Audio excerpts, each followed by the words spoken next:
सच्चिदानंद रूपाय विश्वोत्पत्त्यादिहेतवे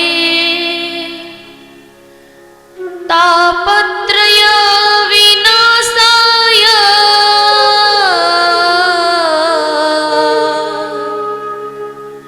श्री कृष्णाय वयं नमः। आनंद धन गोविंद मंदिर अनन्य निवासिनी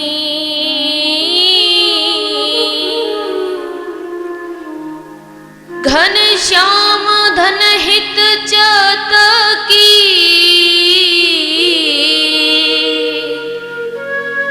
घन श्याम धन हित मोरनी।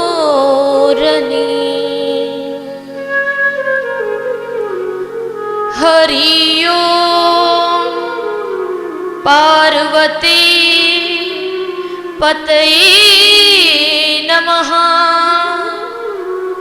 महादेवाय नमः। जय जय श्री राधे, जय जय श्री राधे, जय जय श्री राधे। सभी श्रोताओं को, सभी भक्तों को मेरी तरफ से राधे राधे, जय श्री कृष्ण। आज आप लोगों के समक्ष गया जी की महिमा का गुणगान करने के लिए बैठे हूं। कौन थे गया जी, इनकी क्या महिमा थी? तो आइए इनके चरित्र चित्रण की तरफ चलते हैं। भगवान ने एक अवतार लिया था, पृथु अवतार। इनके वंश में एक राजा हुए, भरत जी। बड़े ही अच्छे राजा हुए। और भरत जी के वंश में एक राजा हुए, गया जी। राजा गया बड़े ही धर्मात्मा राजा थे। विष्णु जी के परम भक्त थे, विष्णु जी को बहुत मानते थे। एक बार शिकार खेलने के लिए राजा वन में गए तो उन्होंने हिरण समझकर एक ऋषि के तीर मार दिया। ऋषि ने मरते मरते उन्हें एक शाप दे दिया। क्या? कि तुम वैसे तो राजा हो, लेकिन काम तुमने असुरों वाले किए हैं, तो मैं तुम्हें शाप देता हूं कि तुम अभी इसी वक्त असुर बन जाओ। राजा उसी समय असुर बनकर 5 कोस में फैल गए। वो भगवान विष्णु के भक्त थे, इसलिए उनकी बुद्धि भ्रष्ट नहीं हुई। वो असुर होने के बावजूद भी अच्छे अच्छे काम करते, अच्छे काम करने के लिए लोगों को प्रेरित करते।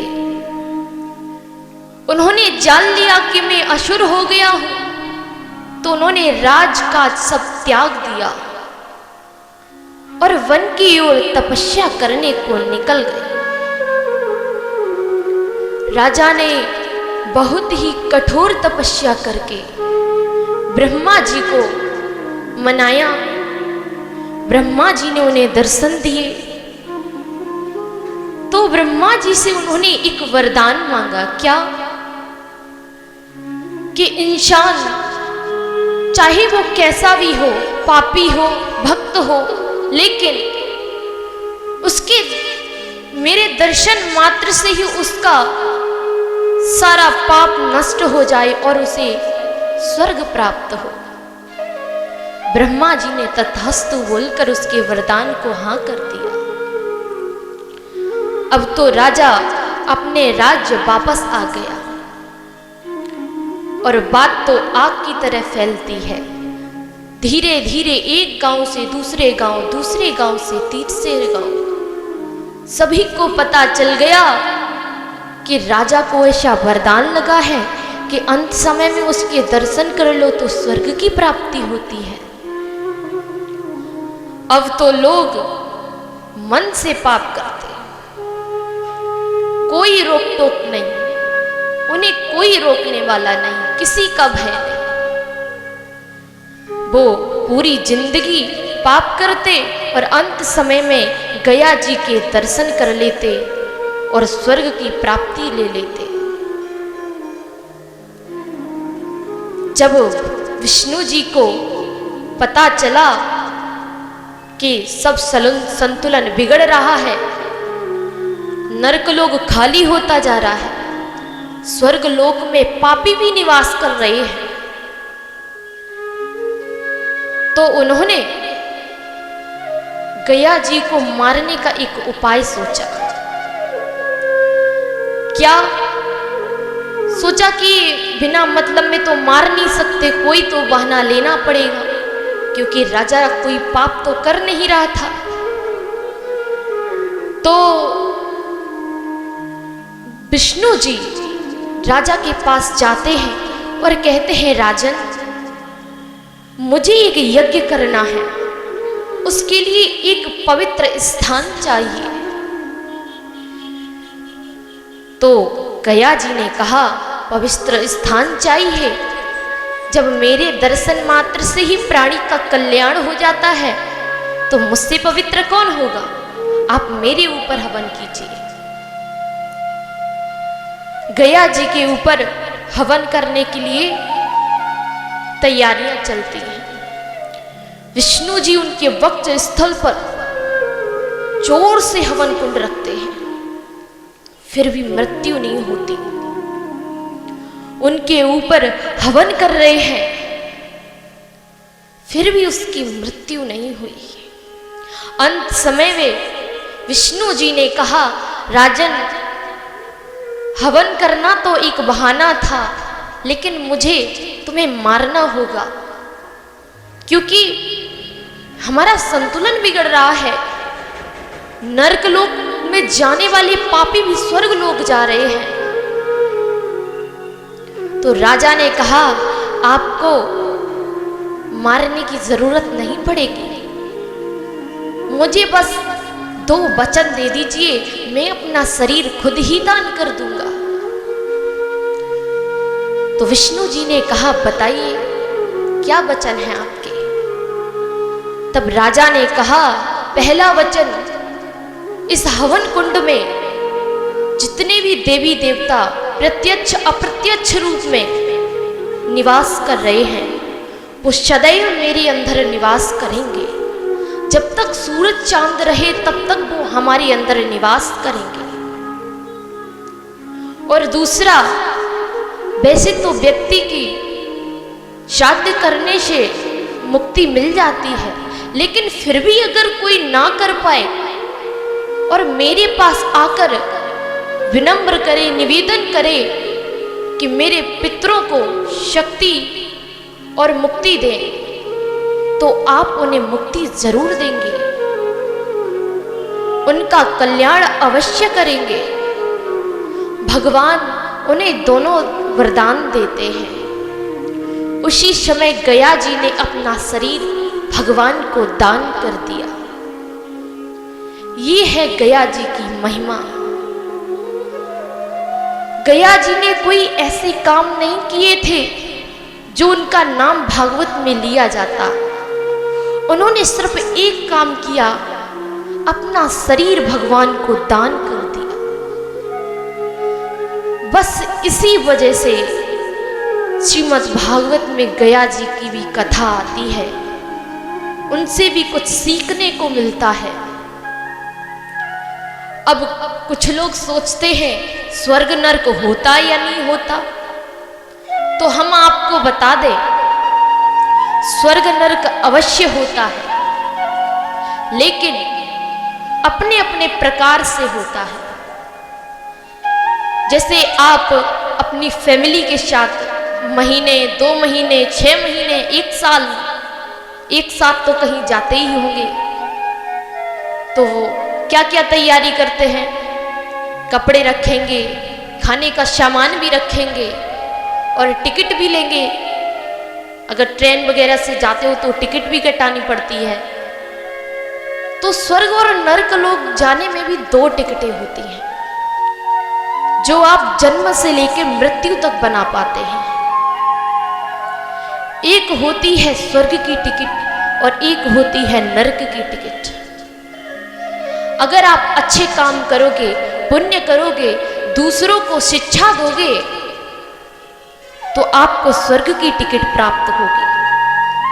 और अगर आप पाप करोगे, दूसरों की निंदा करोगे, और भक्तों बता दूं, अगर आप किसी की निंदा करते हैं तो जिस व्यक्ति की आप निंदा कर रहे हैं उसके पाप धीरे धीरे आप पर आना शुरू कर देते हैं। इसलिए आप अच्छे हो या बुरे हो, लेकिन किसी की निंदा नहीं करनी चाहिए। इंसान जब पाप करने लगता है, बुरे कर्म करने लगता है, बुरी संगति करने लगता है, तब उसे नरक की टिकट प्राप्त होती है। और नरक 1-2 प्रकार के नहीं होते, पूरे 28 प्रकार के नरक होते हैं। अब कुछ लोग तो सोच रहे होंगे नरक एक जैसा, सभी को एक जैसी सजा मिलती होगी। नहीं, जैसे आपने जैसे जैसे कर्म किए हैं, जितने जितने पाप किए हैं, कैसे किए हैं, वैसा आपको नरक मिलता है। राजा परीक्षित जी सुखदेव जी से पूछते हैं, आप हमें नरक लोक के बारे में बताएं। तो सुखदेव जी उन्हें 80 प्रकार के उदाहरण देते हैं, लेकिन मैं आपको अपनी तरह से समझाती हूं। आपके घर में पोछे का कपड़ा तो होता होगा, जिससे आप अपनी खिड़की वगैरह साफ करते होंगे।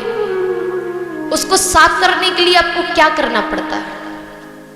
साधारण से पानी में डाला, कॉस्टिक पाउडर डाला, वो भी न डालने की जरूरत पड़े क्योंकि उसमें थोड़ी सी गंदगी लगी होती है, साधारण पानी से ही साफ हो जाता है। और अगर पोछे का कपड़ा हो तो पानी में डालना पड़ेगा, कॉस्टिक पाउडर डालना पड़ेगा, ब्रश भी लगाना पड़ेगा, तब जाके साफ होगा। और अगर किचन का कपड़ा हुआ जिस पर हल्दी, तेल वगैरह सब लगा है, उसको साफ करने के लिए क्या करना पड़ेगा? तो उसके लिए गर्म पानी करना पड़ेगा, खौलते हुए पानी में उसको डालना पड़ेगा, कॉस्टिक पाउडर डालना पड़ेगा, फिर उसे कूटना पड़ेगा। काफी बार उसकी मशक्कत करने पर उसकी सफाई हो पाती है। तो जो किचन का कपड़ा है वो है प्राणी लोग जो बुरे कर्म करते हैं।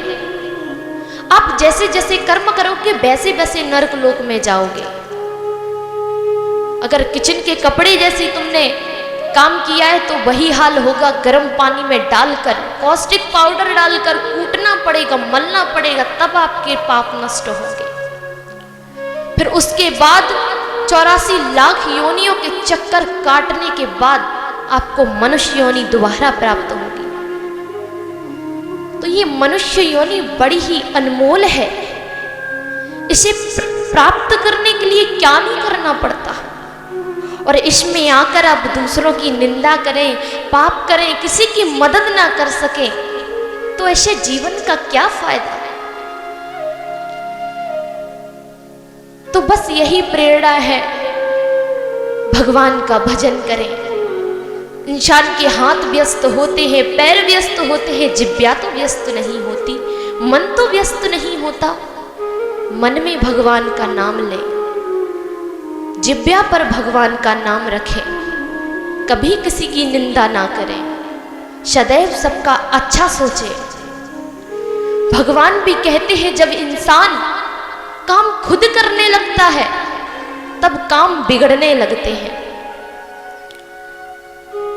जब पांडवों और कौरवों में खेल हुआ था, कृतखेड़ा नामक खेल हुआ था, तब दुर्योधन ने कहा था कि मेरी तरफ से पासा मेरा मामा शकुनी फेंकेगा। तो द्रौपदी उस समय कृष्ण से नाराज हो गई, भगवान हो, भाई हो, तो मेरे पति तुम्हारे होते हुए कैसे हार गए? तो कृष्ण ने कहा, बहना सुन, जब दुर्योधन ने कहा था कि मेरे तरफ से पासा मेरा मामा शकुनी फेंकेगा, तो क्या तेरे पति ये नहीं बोल सकते कि अगर तुम्हारी तरफ से मामा शकुनी फेंकेगा तो मेरी तरफ से मेरा कन्हैया फेंकेगा? फिर देखते हैं कौन जीतता था। पर उन्होंने तो मुझे याद भी नहीं किया। तो इंसान जब खुद कार्य करने लगता है तो वो बिगड़ने लगते हैं। आप काम करो पर भगवान से कह दो कि भगवान काम तो कर रहे हैं, लेकिन पूरा हो या ना हो ये सब आपके हाथ में है। करना मेरा काम है, पूरा होगा या नहीं होगा ये आपके हाथ में है प्यारे। जो आप करवाओगे वो मैं करूंगा। तो बस यही सबसे उम्मीद है, सब पर भरोसा है कि गया जैसे असुर का अगर कल्याण हो सकता है, वो एक असुर होकर दान कर सकते हैं, तो हम क्यों नहीं दान करें। दान करने से कभी धन घटता नहीं है, और दान सिर्फ धन का नहीं होता, तन मन और धन तीनों का होता है। अगर धन ना हो तो मन और तन से ज्ञान दान करें। बस यही सबसे उम्मीद है। जय श्री राधे।